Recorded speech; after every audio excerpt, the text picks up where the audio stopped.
Sungguh sial selama 8 generasi. Saat melewati lapangan tenis, kepalaku terkena bola tenis yang terbang. Saat aku membuka mata, aku melihat seorang wanita cantik yang tampak tidak sabar menatapku. Nada bicaranya dingin, langsung saja. Berapa uang yang kau butuhkan untuk bangun? Aku terdiam sejenak, lalu menyadari dan mengeluarkan ponselku agar dia memindai kode QR. 1.000.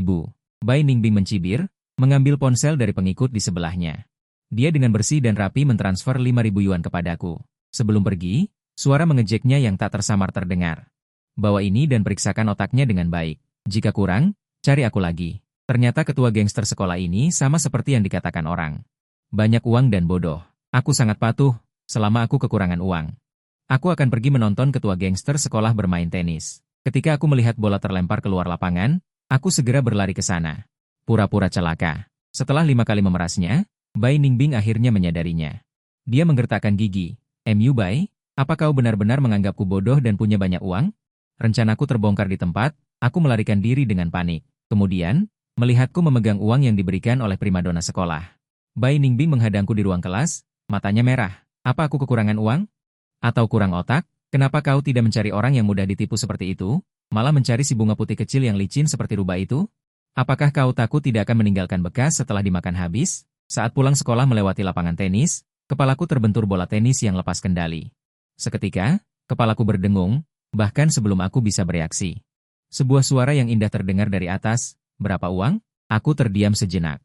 Mendongak untuk melihat pemilik suara itu, wanita itu mengenakan seragam bernomor 9, rambut putih panjangnya kusut basah oleh keringat. Wajahnya yang putih sedikit memerah, tetapi dengan jelas menunjukkan rasa frustrasi. Dengan suara diskusi di sekitarnya.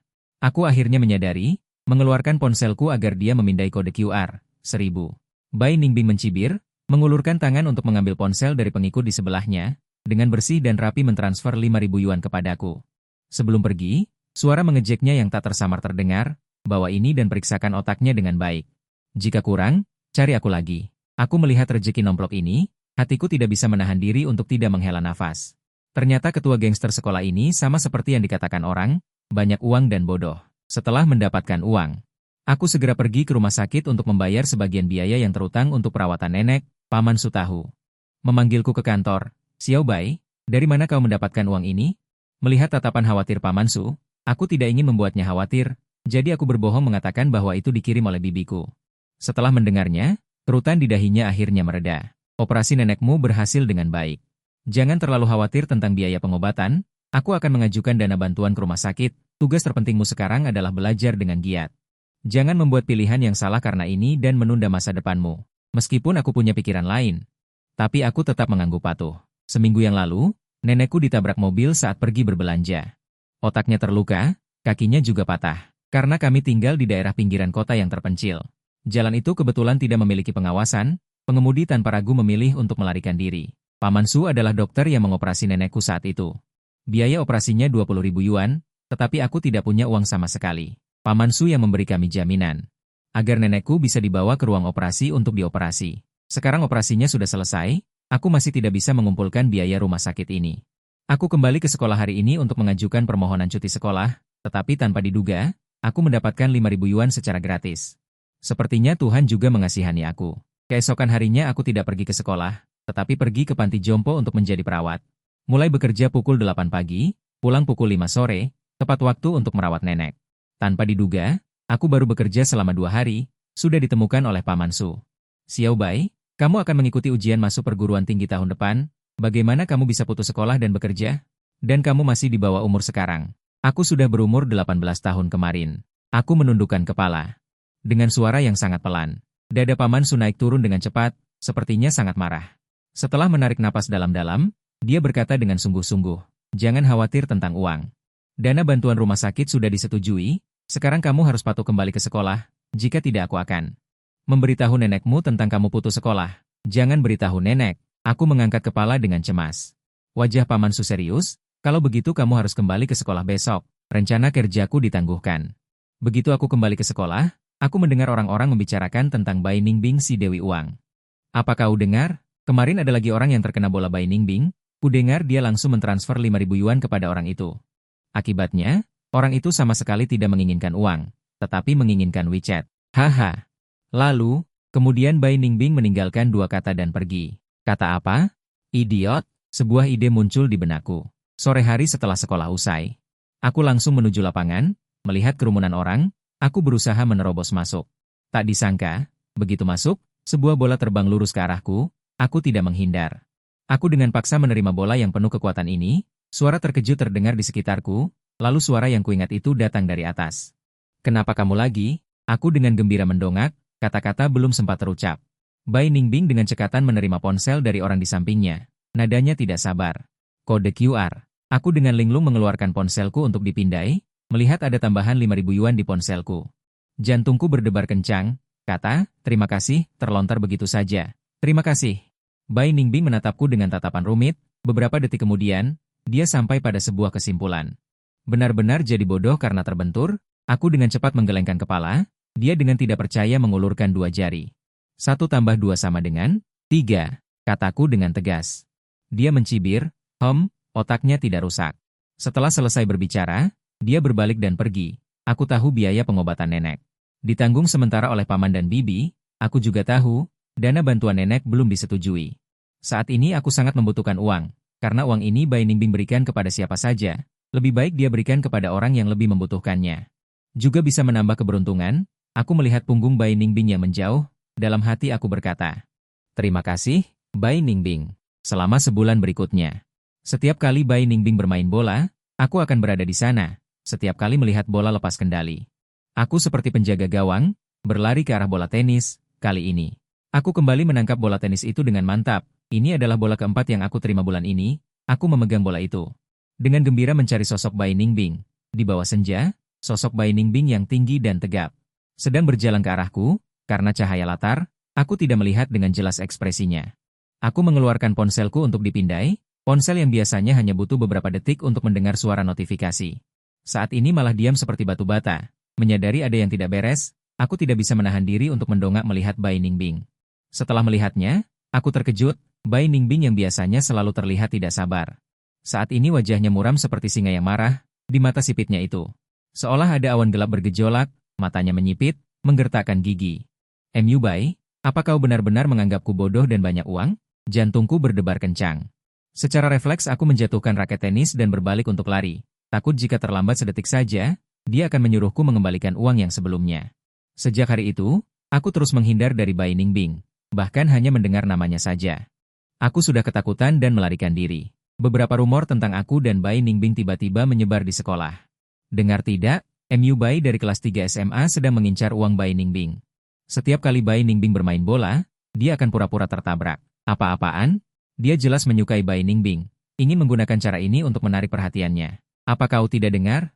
Beberapa hari ini karena MU Bai tidak melihat Bai Ningbing bermain bola, si raja lapangan Bai Ningbing itu malah dianiaya orang. Dan tidak hanya sekali. Aku tebak Bai Ningbing sekarang sudah sangat tertarik pada MU Bai. Tidak kusangka MU Bai ternyata sangat licik. Mendengar obrolan orang di luar, aku bersembunyi di toilet dan tidak berani keluar. Sampai suara-suara di luar menghilang, barulah aku keluar dari toilet, melihat diriku yang pucat di cermin. Aku menarik napas dalam-dalam, menepuk-nepuk wajahku dengan kedua tangan. Tidak apa-apa, tidak apa-apa.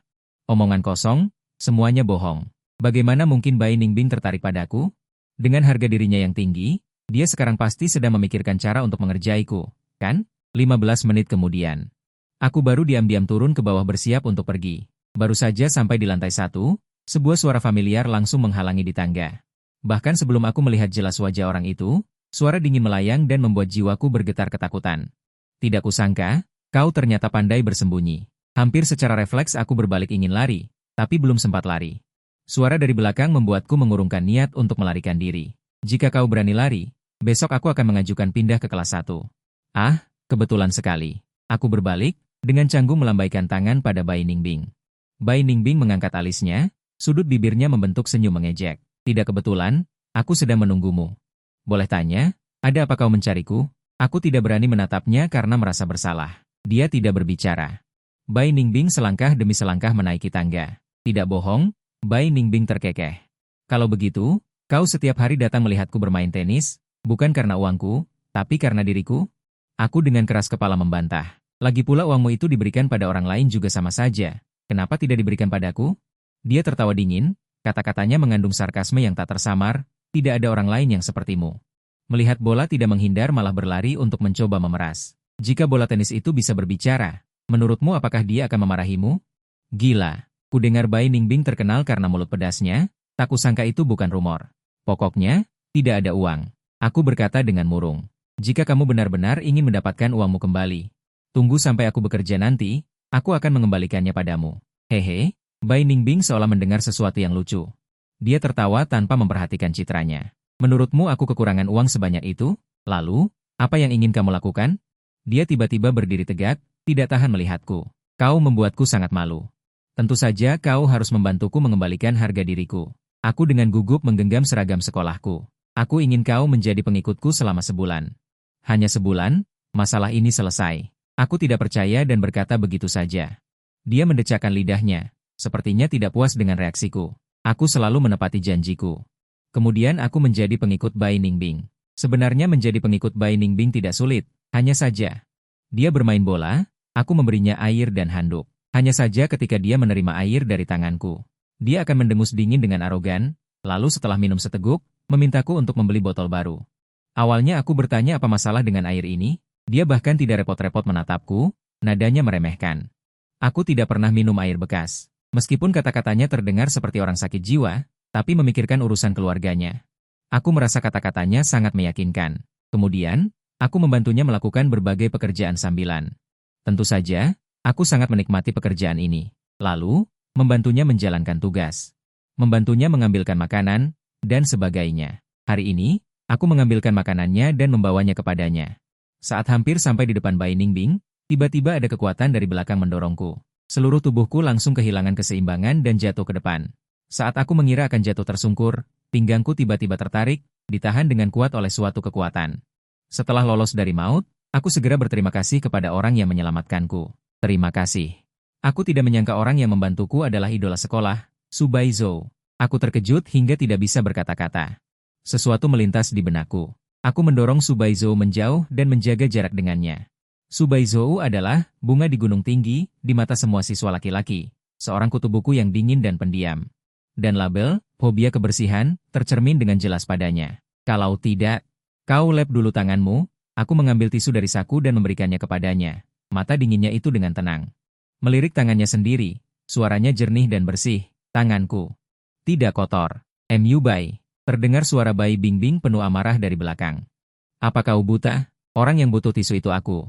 Baru aku menoleh melihat Bai Bingbing. Siapa sangka orang di depan mata ini, yang penuh sisa makanan, dengan begitu angkuhnya mempermalukan Bai Bingbing. Aku terkejut dan bertanya, lapar sekali? Bukan tanpa alasan aku bertanya demikian.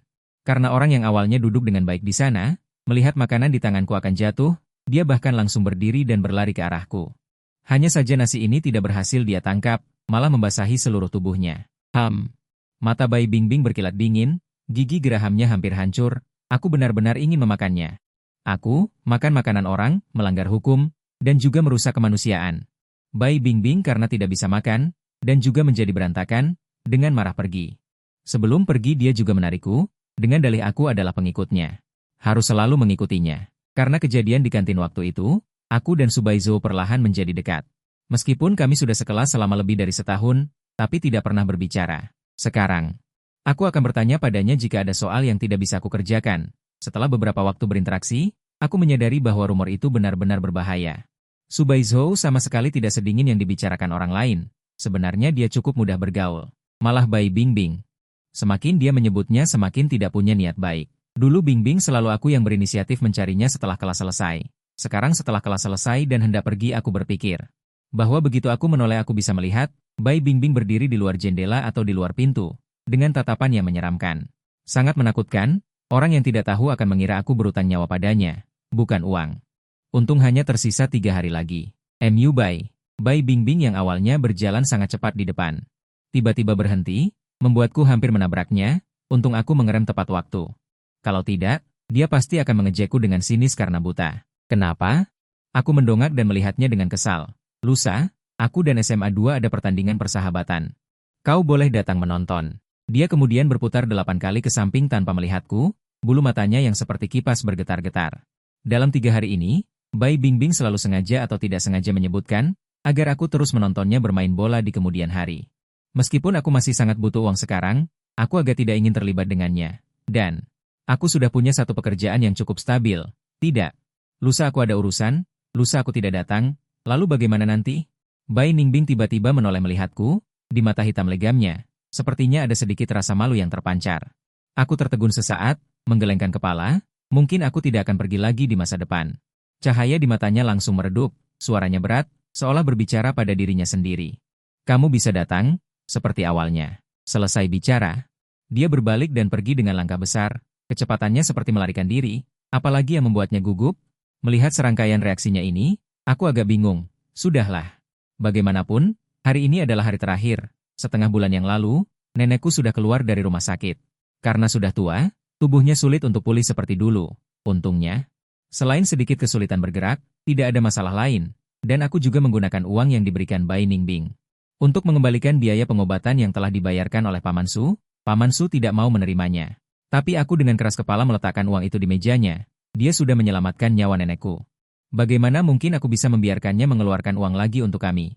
Bahkan jika aku tidak bisa membayarnya sekarang, suatu hari nanti, aku pasti akan mengembalikan uang ini. Ah Bai, yang seharusnya sudah pulang sekolah. Su Baizhou muncul lagi di sekolah, dia perlahan berjalan ke arahku, mengenakan seragam sekolah biru putih yang tampak menderita. Anehnya, dia sama sekali tidak terlihat kampungan memakainya, malah membuatnya terlihat sangat mahal. Ini adalah biaya bimbingan 2 minggu yang lalu. Lan Yi memintaku untuk menyerahkannya padamu. Dia mengeluarkan sebuah amplop dari sakunya dan memberikannya padaku. Aku menerima amplop itu. Dengan tatapan khawatir, apakah Lan Yi hanya merasa bahwa aku tidak cukup baik dalam membimbing, dan ingin memecatku? Bukan, dia takut lupa membayar biaya bimbinganmu di akhir bulan, jadi mulai sekarang akan dibayar setiap minggu. Su Baizhou menjelaskan, jangan khawatir, kamu sangat hebat dan sabar. Setiap soal yang kamu jelaskan kepada Nian, dia mudah memahaminya. Benarkah? Hatiku masih sedikit gelisah, kamu harus percaya pada dirimu sendiri. Senyum lembut muncul di wajah Su Baizhou. Sangat ramah, kata-katanya membuat hatiku yang khawatir akhirnya merasa tenang. Sebelum nenek keluar dari rumah sakit, Paman Su memperkenalkan saya pada pekerjaan les privat. Pertama kali pergi ke rumah keluarga Lan, saya tersesat di kompleks perumahan. Su Baizhou membawa saya menemukan rumah keluarga Lan. Kemudian saya tahu, ternyata Su Baizhou adalah putri Paman Su. Su Baizhou memberikan uangnya kepada saya lalu pulang. Sementara saya, setelah membuang sampah, dengan gembira berlari kembali ke kelas, bersiap untuk pergi ke pasar sebelum pulang. Membeli tulang untuk membuat sup bagi nenek saya. Tetapi saya belum keluar dari kelas, Bai Ningbing sudah menghalangi saya di depan pintu kelas. Bai Ningbing masih mengenakan seragam tim nomor 9 itu, dahinya masih berkeringat halus, mungkin baru saja selesai bertanding. Inikah yang kau maksud ada urusan? Untuk sesaat saya tidak bereaksi, beberapa detik kemudian. Saya ingat hari itu dia menyuruh saya menonton pertandingannya. Saya bilang ada urusan dan tidak bisa pergi. Hari ini giliran saya menjadi petugas kebersihan. Saya tahu mana yang lebih penting, menjadi petugas kebersihan atau menonton pertandingan. Saya baru saja akan menjelaskan, tetapi Bai Ningbing sudah mendahului. Dia tiba-tiba mendekatiku, dengan penuh tekanan, matanya merah padam. Seolah-olah detik berikutnya dia akan menerkamku. Mata penuh uang, tidak punya otak. Orang yang begitu mudah ditipu tidak kau cari, kau malah mencari si bunga putih kecil yang kakinya licin seperti siluman rubah itu. Kau takut setelah diperas habis tidak akan meninggalkan bekas? Saya agak tidak mengerti apa yang dia katakan. Bai Ningbing kadang-kadang selalu mengatakan hal-hal yang tidak masuk akal. Melihat wajahku yang penuh tanya, dia menggertakkan gigi. Tatapan matanya ingin sekali menelanku hidup-hidup. Kenapa kau mengambil uang Su Baizhou? Apakah uangku begitu kotor, sehingga kau lebih memilih mencarinya daripada mencariku? Saya terkejut dan hanya bisa menatapnya dengan mata lebar. Ternyata dia melihat Su Baizhou memberi saya uang dan mengira saya pergi memeras orang lagi. Dia mendengus pelan, dengan canggung memalingkan wajahnya, nadanya masih sombong. Jangan pura-pura menyedihkan. Trik ini tidak mempan padaku. Mendengar perkataan yang keluar dari jalan pikirannya yang ajaib. Saya tidak bisa menahan tawa. Itu adalah gaji yang pantas saya dapatkan. Lalu, saya dengan singkat memberitahunya tentang saya menjadi guru les di keluarga Lan. Setelah mendengarkan, pipinya yang memang sudah putih itu tiba-tiba memerah samar. Mulutnya tergagap dan tidak bisa mengeluarkan sepatah kata pun. Terlihat cukup manis juga. Tetapi, kenapa dia tiba-tiba menjadi begitu aneh hari ini? Bahkan sampai peduli padaku? Mungkinkah kau kalah dalam pertandingan? Saya sedikit memiringkan kepala dan menatapnya. Saat mata kami bertemu, saya melihat sedikit kepanikan melintas di mata Bai Ningbing. Saya langsung mengerti. Menghiburnya. Tidak apa-apa. Kalah dan menang di lapangan adalah hal yang normal. Menangkan kembali lain kali. Aku tidak kalah, apa katamu? karena suaranya sangat kecil.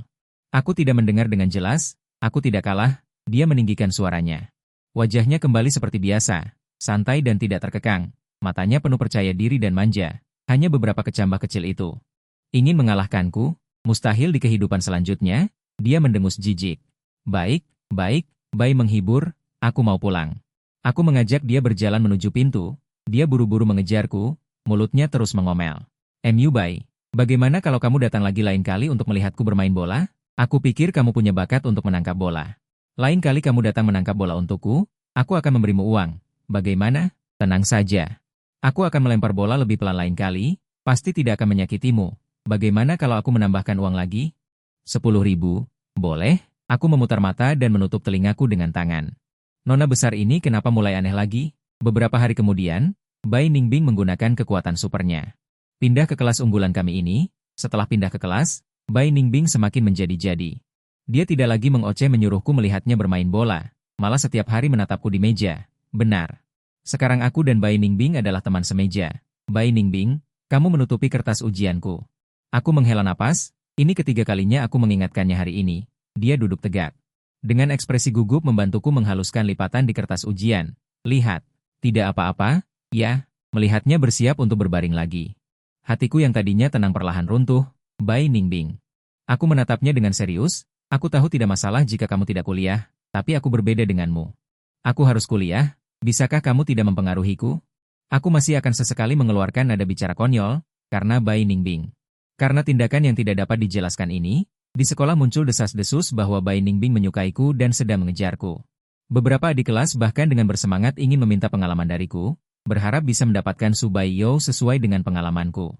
Tidak peduli bagaimana aku menjelaskan bahwa aku dan Bai Ningbing tidak memiliki hubungan apapun, mereka tidak percaya. Karena Bai Ningbing masih akan melakukan hal-hal yang tidak dapat dijelaskan tanpa mempedulikan hidup matiku, bahkan Subaiyo pun mulai curiga. Aku dan Bai Ningbing memiliki hubungan yang tersembunyi, aku menjelaskan dengan lemah. Subaiyo meletakkan sepiring buah yang sudah dipotong di depanku. Suaranya dingin. Aku tahu. Istirahatlah dulu. Nian-Nian juga pasti lelah. Mendengar boleh istirahat, Nian-Nian dengan gembira mengangkat kedua tangannya dan bersorak. Abai, apakah kamu sudah memikirkan universitas mana yang ingin kamu masuki? Ini pertama kalinya Subaiyo berbicara denganku tentang masa depan. Aku berpikir sejenak, Jiangda. Karena dekat dengan rumah. Ya, aku tidak tenang membiarkan nenek sendirian. Jurusan arsitektur Jiangda menempati peringkat pertama di antara semua universitas di negara ini. Dengan nilaimu saat ini, seharusnya tidak ada masalah besar. Bagaimana kamu tahu aku ingin belajar arsitektur? Aku menoleh untuk melihat Subaiyo. Aku pernah melihat namamu di kartu pinjam buku. Dia sedikit menoleh ke arahku, sudut bibirnya membentuk senyum lembut. Buku-buku itu semuanya berhubungan dengan arsitektur. Ternyata begitu. Bagaimana denganmu? Kamu ingin masuk universitas mana? Subaiyo menggelengkan kepalanya. Aku belum memikirkannya. Setelah selesai berbicara, dia menoleh untuk melihat keluar jendela. Aku tidak bisa menebak apa yang sedang dia lihat saat ini. Mungkin masa depan yang membingungkan, atau mungkin dia hanya melihat pemandangan di luar. Setelah selesai mengajari Nian-Nian, hari sudah pukul 5 sore. Subaiyo berkata ingin mengantarku pulang. Aku menolak. Untuk kembali ke rumahku dari sini, dibutuhkan waktu setengah jam naik bus. Setelah turun dari bus, masih harus berjalan kaki selama 20 menit. Jika dia mengantarku, nanti saat dia kembali, dia akan ketinggalan bus terakhir. Aku baru saja turun dari bus, aku bertemu dengan seseorang. Orang yang tidak kusangka. Abai. Bai Ningbing di tangannya, membawa beberapa kantong barang, dengan gembira berjalan ke arahku. Kenapa kamu ada di sini? Aku keceplosan berkata. Aku sedang menunggumu. Bai Ningbing memberiku secangkir teh susu. Aku mendengar dari anak laki-laki di sekolah bahwa teh susu di toko ini sedang populer akhir-akhir ini. Coba kamu minum, enak tidak? Aku tahu jika aku tidak minum, Bai Ningbing tidak akan mudah melepaskanku. Aku menerima teh susu itu dan meminumnya seteguk. Aroma teh yang lembut dan aroma susu bercampur menjadi satu. Enak juga. Enak? Bai Ningbing menatapku dengan wajah penuh harap. Aku mengangguk. Enak. Matanya yang hitam legam. Tiba-tiba bersinar, sudut mulutnya terangkat dengan senyum bodoh yang berlebihan. Ayo pergi. Aku ingin nenek mencobanya juga saat kita kembali. Dia menggandeng tanganku bersiap untuk pergi, tetapi aku menariknya. Ke rumahku, melihat ekspresiku yang tidak biasa, ekspresi Bai Ningbing menjadi tegang. Bahkan tatapannya membawa sedikit kehati-hatian, aku tidak sengaja pergi ke rumah untuk mengganggu nenek, aku hanya lewat. Lalu, kebetulan melihat nenek jatuh di ladang, aku pergi ke rumah untuk membantu nenek pulang. Suaranya semakin kecil, Tetapi aku masih mendengar informasi penting. Aku dengan cemas meraih tangan Bai Ningbing. Nenek jatuh? Apakah parah? Apakah dia pergi ke rumah sakit? Bai Ningbing dengan cepat menggelengkan kepala untuk menenangkanku. Nenek baik-baik saja, dia hanya sedikit tergelincir dari tanah. Karena kepalanya sedikit pusing, dia berbaring. Mendengar dia berkata begitu, hatiku masih tidak bisa tenang. Aku langsung berlari pulang. Begitu sampai di rumah, melihat nenek baru saja keluar dari dapur membawa piring, aku berjalan mendekat dan melihatnya dari 360 derajat tanpa titik buta, lalu bertanya padanya, "Nenek, apakah kamu merasa tidak enak badan?" Nenek menepuk tanganku dengan tenang. Senyumnya ramah. "Nenek baik-baik saja." Xiao Bai Ningbing membantu nenek. Dia tidak hanya menggendongku ke dalam rumah, Bai Ningbing menunjukkan senyum cerah padaku. Suaranya sangat lembut. "Kamu tidak perlu berterima kasih padaku." Nenek meminta Bai Ningbing untuk makan malam. Di meja makan, apapun yang nenek suruh makan, dia akan mengambil sayur itu dan memakannya. Senyum itu, ekspresi itu, patuh seperti siswi SMA. Karena kejadian ini, nenek Bai Ningbing menyukainya, jadi dia sering pergi ke rumahku. Di sekolah dia juga akan berbicara dengan arogan mengatakan, dia sudah bertemu orang tua di rumahku, biarkan orang lain tidak memiliki pikiran lain tentangku. Aku tidak bisa mengendalikan mulutnya, hanya bisa berpura-pura tidak mendengar, toh aku juga tidak berencana untuk berpacaran. Segera, liburan musim dingin tiba, aku pergi ke rumah Lan setiap akhir pekan. Berubah menjadi 5 hari seminggu. Sebenarnya jika hanya membimbing Nian-Nian, tidak perlu waktu selama itu. Tetapi karena Lani sibuk, Nian-Nian tidak ada yang menjaga selama liburan musim dingin, jadi aku sekalian mengambil alih. Tugas menjaga Nian-Nian, tentu saja biayanya dihitung terpisah, melihatku selalu tidak di rumah. Bai Ningbing benar-benar berteriak, ingin ikut denganku menjaga Nian-Nian. Menurutku dia sakit. Suruh nenek jangan bukakan pintu untuknya lagi. Padahal, nenek sudah janji saat aku bicara. Tapi setiap hari dia tetap membukakan pintu untuk Bai Ningbing. Kupikir dia menyukai Bai Ningbing. Makanya dia mengabaikan permintaanku dan membiarkannya masuk. Tak kusangka, dia karena lupa. Di malam tahun baru itu, aku hanya pergi ke toilet sebentar. Setelah keluar, aku sadar. Nenek menghilang. Kupikir dia sedang jalan-jalan di sekitar, jadi aku tidak terlalu khawatir. Sampai aku sudah mencari ke semua tempat yang mungkin dia datangi, tapi tetap tidak menemukannya. Baru aku sadar, nenek mungkin tersesat. Seketika seluruh tubuhku terasa dingin, jariku gemetar tak terkendali, erat memeluk saat itu. Bahkan suaraku pun bergetar. Polisi menenangkanku, menyuruhku memikirkan kemana lagi nenek mungkin pergi. Paman Su meneleponku lagi. Paman Su bilang tidak melihat nenek, dan bilang akan membantu mencari nenek. Suruh aku jangan khawatir. Tapi, bagaimana mungkin aku tidak khawatir? Kondisi nenek memang sedang tidak baik, kakinya juga tidak kuat, hari ini juga bersalju. Dia pasti sangat kedinginan sekarang. Semakin kupikirkan, semakin aku takut. Saat itu, telepon berdering. Kupikir itu telepon dari polisi, tanpa melihat aku langsung bertanya dengan cemas. "Halo? Apakah nenekku sudah ditemukan?" Dari seberang telepon, tidak terdengar suara polisi. Melainkan suara Bai Ningbing. "MU Bai, apa nenek menghilang?" Tenggorokanku tercekat, erat menggenggam ponsel, Mendengar jawabanku, nada bicara Bai Ningbing berubah menjadi sangat serius. Dia melembutkan suara, menenangkan. "Kamu jangan khawatir, pulang dulu dan tunggu di rumah. Siapa tahu nenek pulang sendiri?" Aku segera ke sana. Aku menuruti perkataan Bai Ningbing dan pulang menunggu di rumah. 20 menit kemudian, Bai Ningbing datang. Melihatnya saat itu, air mataku yang sudah lama kupendam akhirnya pecah juga. "Bai Ningbing," aku terisak pelan. Bicaraku saja tidak lancar. Mata Bai Ningbing memerah, dia langsung memelukku erat. Dengan sungguh-sungguh dia berjanji padaku, "Jangan takut, aku pasti akan menemukan nenek kembali. Percaya padaku." "Oke," dia dengan lembut membelai kepalaku. "Jangan menangis." Ternyata Bai Ningbing tidak membohongiku. 1 jam kemudian, dia menemukan nenekku di toko kue. Karena waspada terhadap orang asing, air mataku langsung keluar. Aku menyeka air mata. Dengan terseduh-seduh aku berkata, "Kenapa aku begini? Padahal setiap hari aku bersama nenek. Kenapa aku tidak menyadari kalau nenek sudah mulai pikun? Kenapa aku tidak menyadari kalau dia perlahan melupakanku? Kenapa?" Sampai akhirnya, aku tidak bisa berkata apa-apa lagi. Hanya bisa menyeka air mata yang terus mengalir. "Xiao Bai, jangan menangis." Tangan keriput itu membelai wajahku, menyeka air mata di sudut mataku. "Nenek di sini." "Xiao Bai jangan menangis." Aku menggenggam tangan nenek. Meraba dengan seksama kehangatan yang terasa dari telapak tangan nenek. "Iya, aku tidak akan menangis." Pemilik toko kue berkata, "Nenek datang setengah jam yang lalu.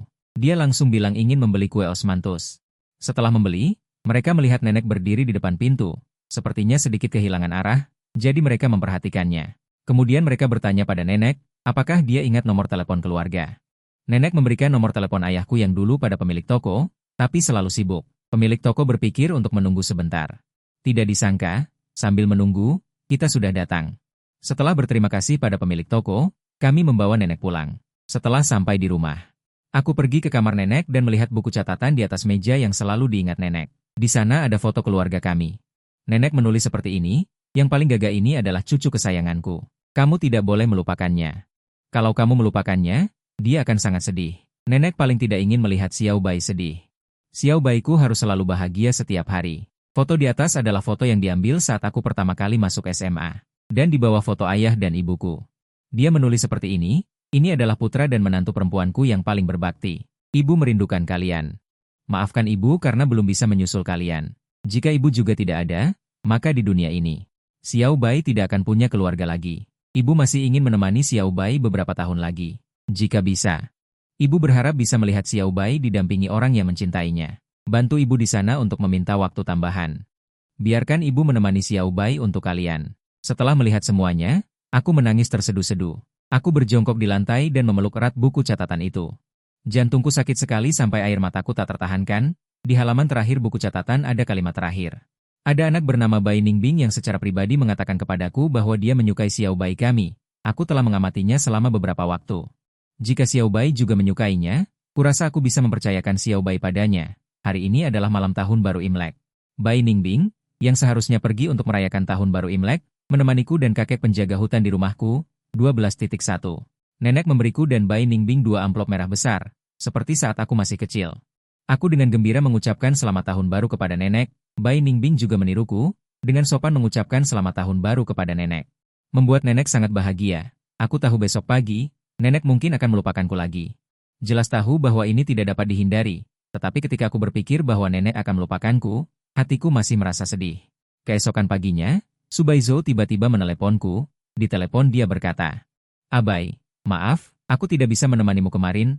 Aku menggelengkan kepala, "Tidak apa-apa. Bukankah kamu tidak berada di kota Jianghai?" Dia terdiam beberapa saat, "Aku kembali ke Jianghai. Bisakah aku mengunjungi kamu dan nenek?" Aku melirik nenek yang diam-diam memeluk buku catatan. Sambil membacanya, aku menolak kunjungan Subaizo, beberapa hari lagi saja. Saat itu aku akan mengajak nenek untuk mengunjungi Paman Su, dari hari pertama hingga hari kelima tahun baru Imlek. Selama 5 hari berturut-turut, Bai Ningbing langsung bermalas-malasan di rumahku. Alasannya adalah, dia melewatkan liburan bersama keluarganya karena aku, sekarang dia tidak punya rumah. Aku harus bertanggung jawab padanya, alasan ini memang tidak bisa aku tolak. Terkadang, dia benar-benar tahu bagaimana memanfaatkan kelemahanku. Kami pergi mengunjungi Paman Su pada hari ke-6 tahun baru Imlek, karena hari itu kebetulan bersalju. Bai Ningbing dengan sukarela mengemudi di distrik kami. Awalnya aku berpikir untuk mendapatkannya lalu pergi, tanpa diduga dia sangat tidak tahu malu, bersikeras untuk ikut. Selamat tahun baru Paman Su, ini teman sekelas kami dan Bai You, Bai Ningbing. Bai Ningbing sangat memahami urusan dunia, membeli banyak hadiah di tengah jalan. Selamat Paman Su. Aku teman wanita terbaik Xiao Bai, ini hadiah yang kami beli untukmu bersama Xiao Bai dan nenek. Mendengar 4 kata tambahan itu, aku menginjak kaki Bai Ningbing dengan keras. Bai Ningbing bahkan tidak mengerutkan kening. Wajahnya tetap mempertahankan senyum yang pantas, seperti harimau tersenyum, sebelum makan. Saya memberitahu Paman Su tentang kondisi nenek saya. Paman Su menyarankan agar saya mengirim nenek ke panti jompo. Tapi ini akan menjadi pengeluaran yang sangat besar dengan situasi saya saat ini. Mungkin saya hanya bisa pasrah. Entah itu hanya perasaanku atau bukan, aku merasa ada aroma mesiu yang kuat di meja makan hari ini. Abai, ini udang kesukaanmu. Dan iga babi kecap kesukaanmu. Bai Ningbing mengupas 7 atau 8 udang untukku, lalu memberiku iga babi. Perhatian ini sepertinya agak berlebihan. Aku dengan canggung menatap Paman Su. Ekspresi terkejut melintas di wajahnya. Bahkan Subaizo, yang biasanya lembut, wajahnya menjadi sangat suram saat ini. Ini pertama kalinya aku melihatnya menunjukkan ekspresi seperti itu. Aku menarik baju Bai Ningbing. Aku memperingatkannya dengan suara pelan untuk tidak berbicara omong kosong lagi. Tanpa diduga, dia dengan murah hati di depan. Semua orang tersenyum dan berkata, "Oke, aku akan mendengarkanmu." Aku benar-benar ingin membuatnya pingsan. Saat mengobrol santai di akhir makan, Paman Su tiba-tiba bertanya pada Bai Ningbing. "Berencana kuliah di universitas mana?" Bai Ningbing, yang tidak pernah berpikir untuk kuliah, jelas tertegun selama sedetik. Dia menoleh untuk menatapku, matanya lembut. "Xiao Bai kuliah di mana?" "Aku akan kuliah dimanapun dia kuliah." Paman Su mengalihkan pandangannya ke arahku lagi. Kalau begitu, Xiao Bai, kamu berencana kuliah di mana? Dia kuliah di Universitas Jiang. Tanpa menunggu aku membuka mulut, Su Baizhou bergegas menjawab untukku. Begitukah? Ada tatapan menyelidik di mata Paman Su. Ya, aku mengangguk. Kalau begitu, aku juga ingin kuliah di Universitas Jiang. Bai Ningbing seolah takut ditinggalkan, dia tidak sabar untuk berbicara. Saat ini, aku dan Su Baizhou menatapnya tanpa kata-kata. Dengan nilai-nilainya yang mengharukan, dia benar-benar berani mengatakannya. Setelah Bai Ningbing mengantar aku dan nenekku pulang, dia berkata bahwa ibunya telah kembali dan dia juga harus pulang. Sebelum pergi, nenek menyuruhku untuk mengantarnya keluar. Aku menatap Bai Ningbing yang berdiri di samping mobil. Dan ragu-ragu untuk masuk ke dalam mobil, aku memanggilnya. Tiba-tiba Bai Ningbing. Dia berbalik dan berjalan ke arahku dengan langkah besar. Dia mengulurkan tangannya dan langsung menarikku ke dalam pelukannya. Suara dengan nada menangis datang dari telingaku. Xiao Bai, anggap saja aku memohon padamu. Katakan bahwa kamu membutuhkanku, bahkan jika kamu hanya membutuhkan uangku. Oke? Aku tidak bisa melihatmu menyerah pada Gaokao, menyerah pada masa depanmu. Nenek pasti tidak akan senang jika tahu. Dia pasti tidak akan senang. Kumohon, biarkan aku membantumu. Suaranya seperti angin musim semi yang hangat, dengan lembut mencairkan salju yang menutupi hatiku, lalu mekar menjadi bunga yang indah dan cemerlang. Aku hanya memeluk tubuh hangat Bai Ningbing, menyembunyikan kepala di mantelnya, terdiam dan terjatuh. Ini pertama kalinya aku melihat Bai Ningbing tertawa seperti anak kecil. Kupikir, dia memang seharusnya seperti ini. Meskipun selalu berduri, hatinya lebih lembut dari siapapun. Sehari setelah Bai Ningbing pergi, ibu Bai Ningbing menemukanku. Ibunya adalah wanita yang anggun dan cantik. Jujur saja, aku agak gugup saat menghadapinya. Kamu adalah Xiao Bai yang selalu dipikirkan Ningbing? Aku mengangguk. Bibi, halo. Saya Mu Bai. Ibu Bai menatapku diam-diam, menunjukkan senyum aneh. Apakah kamu benar-benar ingin bersama Ningbing? Hatiku berdebar kencang, dan adegan di TV terlintas di benakku. Adegan ibu dari keluarga kaya menggunakan uang untuk menyingkirkan pacar putrinya. Melihatku tidak berbicara. Ibu Bai dengan perhatian menghiburku, jangan gugup, aku bukan monster pemakan orang. Jika kamu benar-benar ingin bersama Ningbing, aku dan ayahnya akan memberkati kalian. Tetapi, nada bicaranya berubah, dan matanya tiba-tiba menjadi tajam. Aku harap kamu bisa menegaskan pemikiranmu sendiri. Jika bukan karena tidak menyukainya lagi, kamu sama sekali tidak boleh meninggalkan Ningbing. Jangan lihat dia yang tampak tidak berperasaan. Sebenarnya, dia adalah orang yang keras kepala, sama seperti ayahnya. Begitu dia yakin itu kamu. Maka hanya bisa kamu. Jika suatu hari kamu tidak menginginkannya lagi, maka putriku ini mungkin akan hilang. Ningbing sebenarnya tidak memiliki hal yang pantas dipuji, selain wajahnya yang tampan dan orang tuanya yang sedikit kaya. Dia berhenti, dengan serius berkata kepadaku, kamu bisa menyukainya. Aku sangat senang. Aku tidak menyangka dia akan mengatakan ini kepadaku. Aku juga tidak menyangka. Dia akan memberkati kami. Ternyata, apakah seorang anak itu hebat atau tidak? Benar-benar memiliki hubungan yang tak terpisahkan dengan keluarga tempat dia tinggal. Bai Ningbing mengatur untuk nenek. Semua panti jompo terbaik. Dia tahu aku mengkhawatirkan nenek, jadi dia juga mengaturku untuk masuk. Panti jompo hanya berjarak 3 halte dari sekolah. Setiap hari setelah sekolah, aku langsung kembali ke panti jompo. Setelah masuk sekolah, Bai Ningbing jadi semakin menempel padaku. Dia bilang, dia ingin masuk Jiangda. Tapi dengan nilainya sekarang, dia hanya bisa bermimpi untuk masuk. Menurutku dia cukup sadar diri. Lalu dia bilang lagi, jadi, aku harus bertanggung jawab membimbingnya. Kemudian, selain tidur, hampir setiap saat dia menempel padaku. Tentang masalah apakah akan bersama atau tidak, kami berdua diam-diam tidak membicarakannya lagi. Dalam sekejap mata. Akhirnya tiba hari pengumuman hasil ujian masuk perguruan tinggi. Kami berdua sangat bersemangat di depan komputer. Begitu waktu tiba, aku mulai memeriksa nilai. 679 poin. Sudah jauh melebihi garis kelulusan Jiangda. Kemudian giliran Bai Ningbing. Melihat layar itu, aku lebih gugup daripada saat menunggu nilaiku sendiri. 3 angka itu muncul di hadapanku. 619 poin. Bai Ningbing, dia benar-benar lulus. Aku melompat kegirangan. Bai Ningbing, kamu lulus Jiangda. Kamu benar-benar lulus Jiangda. Jelas ini adalah hal yang sangat membahagiakan, tetapi wajah Bai Ningbing tidak menunjukkan senyuman sama sekali. Malah terlihat sedikit gugup. Tiba-tiba dia menggenggam tanganku, menarikku dengan kuat ke dalam pelukannya. Napas hangatnya terasa di telingaku. Detak jantung yang kuat terdengar dari dadanya, seolah-olah detik berikutnya akan langsung melompat keluar dari tubuhnya. Dia berkata, Xiao Bai, aku menyukaimu. Aku ingin selalu berada di sisimu untuk melindungimu. Maukah kau menjadi pacarku? Suaranya tulus dan sedikit berhati-hati. Saat berbicara, Suaranya masih sedikit bergetar. Dia sepertinya sangat menyukaiku. Dan aku juga sudah lama menyukainya. Aku memeluknya erat-erat, mengangguk dengan kuat. Ya, pada hari pengumuman hasil ujian masuk perguruan tinggi, aku akhirnya berpacaran dengan Bai Ningbing. Nenek sekarang sudah benar-benar tidak ingat siapa aku. Tapi aku tetap memberitahu dia kabar yang patut dirayakan ini sesegera mungkin. Aku pikir, dia pasti akan merasa sangat senang. Sepanjang liburan musim panas. Aku dan Bai Ningbing mengajak nenek berkeliling Indonesia dengan mobil. Ibu Bai awalnya juga merengek ingin ikut bersama kami, tetapi karena perusahaan tidak bisa ditinggalkan oleh ayah Bai. Dan ayah Bai tidak bisa meninggalkan ibu Bai. Jadi ibu Bai hanya bisa mengeluh kepada ayah Bai di rumah sepanjang hari. Mengeluh pada Bai Ningbing karena tidak segera mengambil alih perusahaan. Dan aku sangat bersyukur. Di semua saat-saat tersulitku, Bai Ningbing selalu menemaniku. Bai Ningbing. Aku memanggilnya dengan lembut. Dia menoleh menatapku, sambil minum sisa teh susu kami. Aku cinta kamu. Selesai.